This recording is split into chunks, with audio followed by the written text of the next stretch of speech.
గొంతు నరాలు తెగిపోయేలా అరుపులు, ఎర్రిలేసిన కుక్కల్లాగా ఈలలు గోలలు, నిప్పుల మీద ఉప్పేస్తే ఎట్లా చిటపట చిటపట అని ఎగురుతుందో అట్లా ఎగురుడు, ఒయ్య ఒయ్య ఒర్లుడు, శంగడ బింగడ దుంకులాడుడు.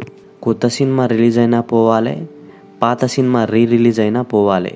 థియేటర్లకు పాముల్ని, తొండల్ని, కోతుల్ని పట్టుకుపోవాలి. సినిమా సీన్లను రీక్రియేట్ చేయాలి. పెళ్ళిళ్ళు, శోభనాలు, తద్దినాలు కూడా థియేటర్లని వేసుకోవాలి. అంత గొప్ప పద్ధతి మనది. ఐపీఎల్లా మనకు నచ్చిన టీం గెలవకున్నా, first day first show cinema చూడకున్నా కొందరు వీరాభిమానులకు కిరీటం కింద పడుతుంది. వాళ్ళ అవయవాలు మారిపోతాయేమో అని ₹100 టికెట్ని ₹1000 పెట్టుకొని కొని థియేటర్ల వీర విహారం చేస్తుంటారు. 2 సంచుల నిండా కాగితాల చెత్త తెచ్చి థియేటర్లో చల్లిపోతారు. గుండెల మీద టాటూలు, చేతుల మీద టాటూలు. వాళ్ళకు కావాల్సింది కూడా మీలాంటోళ్ళే, మీలాంటి ఎర్రిపప్పలే.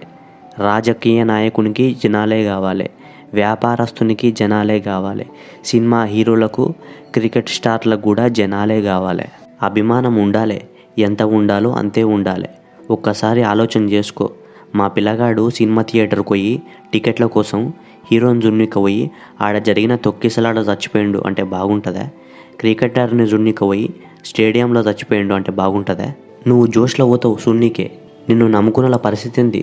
ఒకసారి ఆయన ఆలోచన చేసినావా? వాడొస్తాడు, వాని పని చేసుకొని వాడు పత్త లేకుండా పోతాడు. తర్వాత నీ పరిస్థితి ఏంది? నువ్వు వీరాభిమానంతో వెర్రెక్కి రోడ్ల మీద చేసే పిచ్చి పనులకు నీ మీద పోలీస్ కేసు అయితే ఏ హీరో రాడురా, ఏ క్రికెటర్ రాడు. మళ్ళీ నీకు తల్లిదండ్రులే దిక్కు. నువ్వు రోడ్ల మీద చేసే ఈ పిచ్చి పనుల వల్ల నువ్వు అభిమానించేటోళ్ళ ఇజ్జత్ ఎంత పెరుగుతుందో నాకు తెలియదు, కానీ నీ ఇంటి ఇజ్జతు, నీ అమ్మ నాన్న ఇజ్జత్ మాత్రం ఖచ్చితంగా పోతుంది. ఇది మాత్రం నిజం.